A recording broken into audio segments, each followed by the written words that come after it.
Slovenija povsem drugačna, kot kar smo spremljali v petek?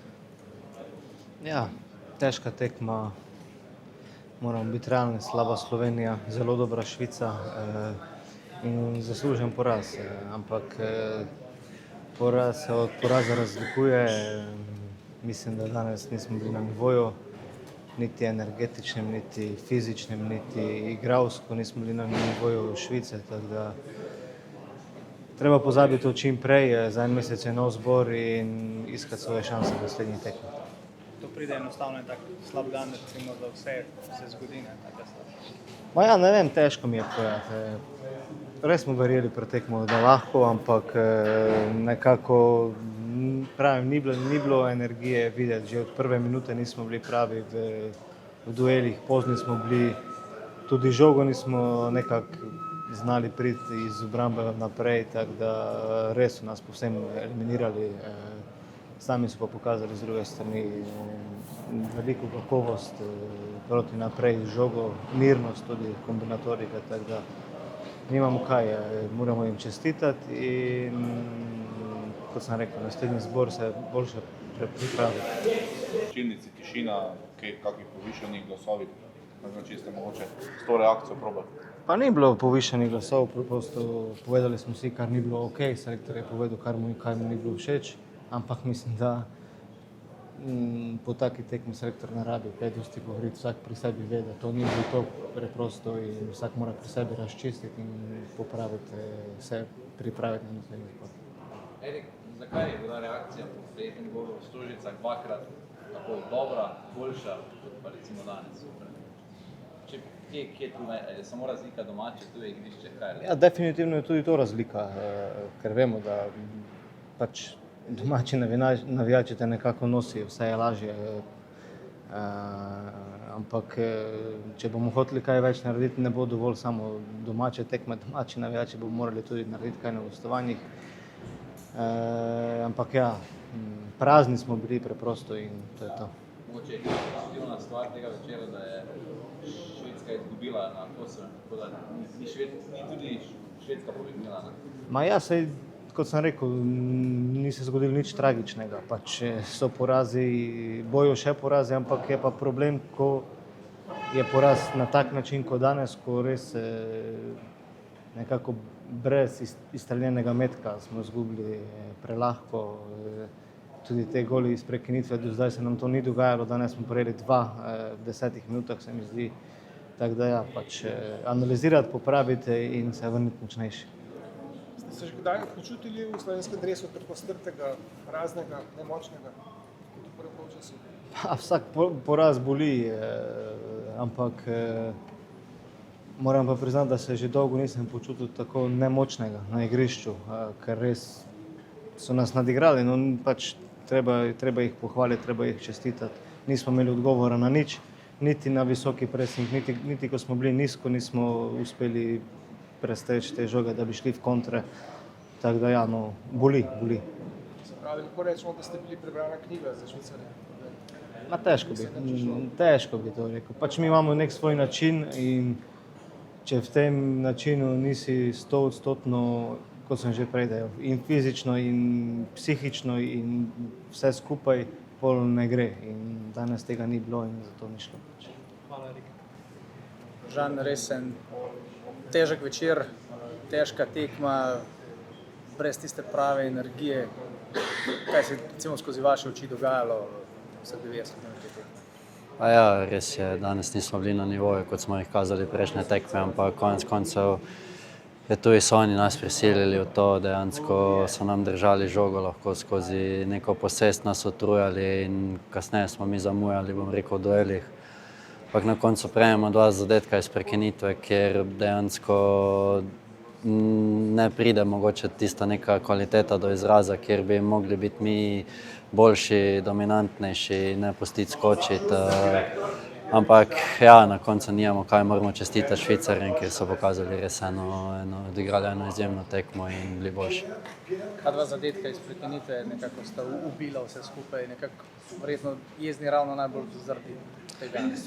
Pa ja, sploh ker smo vedeli, ker so že tudi proti Kosovo nekako odprli tekmo s tem, odprli nasprotnika s tem, da so zabili iz prekinitve. Danes tudi nas in ja, res kasneje poskušaš, ampak enostavno danes so bili boljši, hitrejši, močnejši v vsakem duelu, v vsaki akciji in mislim, da so popolnoma zasluženo zmagali. Je mogoče edina pozitivna stvar ta, da se je to zgodilo relativno na začetku kvalifikacij, ki še, recimo, da še ni bilo danes tista tekma za biti ali ne biti, nekaj je še popolno izpit. Pa je, še vidimo, da tudi skupin je Kosovo premagal Švedsko, tako da načeloma bo treba sedaj v naslednjem ciklusu premagati Kosovo in bom rekel doma proti Švicarjem odigrati eno, bom rekel, boljšo tekmo kot danes. Tako da ja, kot vidimo, je vse odprto v skupini. Mislim, da nekako Švica, to je reprezentanca verjetno kjer je res nas danes, bom rekel, bila boljša v vseh segmentih igre in moramo to priznati danes in ja, bomo videli verjetno tudi nekako upati na Švicarje, da konec koncev premagajo vse do konca in da bomo imeli to možnost igrati z Švedsko in Kosovom za to drugo mesto. Spomniš kakšne tekme v reprezentančnem dresu, da ste bližje tak nemočni kot tam v Švici? Pa mogoče bi izpostavil tisto tekmo s Srbijo nekako na začetku moje te reprezentančne poti, ampak od takrat naprej pa mislim, da ni zdaj v zadnjih treh letih verjetno ni bilo takšne tekme, kot je bila danes. Ampak se pravim, tudi nasprotnika se nekaj vpraša, tudi nasprotnike vidimo njihovo idejo, da je dejansko hoče biti dominanten na igrišču, te nekako utrujati iz minute v minuto in potem tudi pride do takšnih napak, ki se pač dogajajo. Je ta Švica v tem podobna Celju Alberta Riere, ker ta dominantnost utrujanja nasprotnika, tako da si njega zdaj poslušal?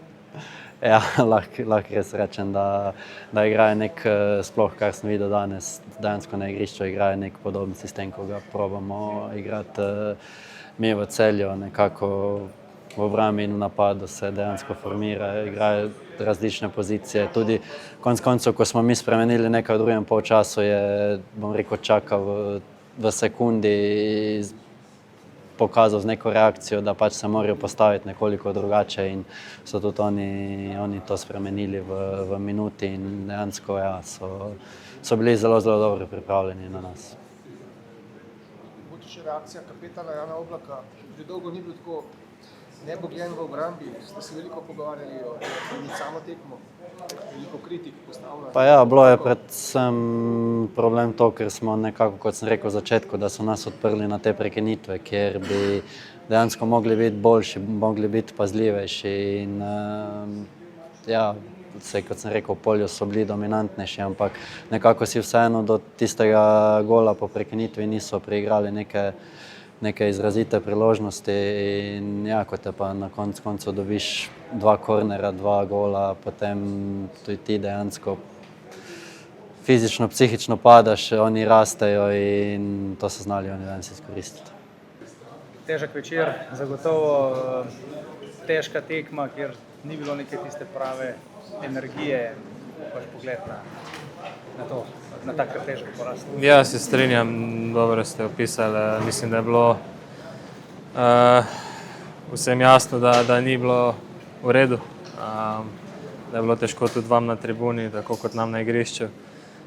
Enostavno Švica je pokazala sebe v najboljši luči, so kvaliteto, ki jo premorejo, ki so jo kazali tudi na lanskem evropskem prvenstvu. In ja, enostavno Slovenija ni bila na nivoju, da bi jim lahko parirala. Tako da danes recimo se ni dalo tako vrniti kot proti Švedom 2-krat recimo.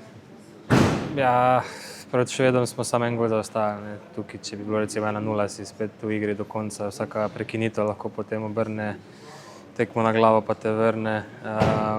Z 2-3-0 je pa potem dosti težje sploh pa proti taki ekipi, ki res izredno dobro zna držati posest, pa te v bistvu utruja s tem, ko loviš žogo in enostavno nismo mogli priti blizu. Tako da res nisem videl nekega načina pa poti, kako se vrniti po 3:0. Da bo treba to pozabiti, oktober bodo pa tekme, ki bodo pravzaprav odločale. Ja, absolutno, s tem porazom se bo zdaj vse skupaj malo hitreje odvilo, tako da že naslednji zbor v bistvu zna biti odločilen in moramo začeti zmagovati, nabirati točke in na nas je, da se v tem dobrem mesecu dni do naslednjega zbora spravimo v čim boljšo formo, tako individualno kot kolektivno in da, tako bi se rekel, da začnemo zmagovati. Ste se počutili podobno kot recimo v dresu Crne zvezde v prejšnji sezoni, tekmi toliko močnejši v Ligi prvakov, da enostavno ste že sredi tekme pri iskanju rešitev obupali in ste vedeli, da bo vse nemočno? Pa, kaj pa vem, nisem se iskreno nič vrnil na tiste tekme v klubskem dresu. Smo imeli tudi par že v slovenski reprezentanci, ko so nas enostavno nasprotniki tako nadigrali in smo bili nemočni. V bistvu v vsakem ciklusu je bila ena taka, spomnim se Danske v gosteh, ki je bilo podobno v kvalifikacijah, pa Norveška.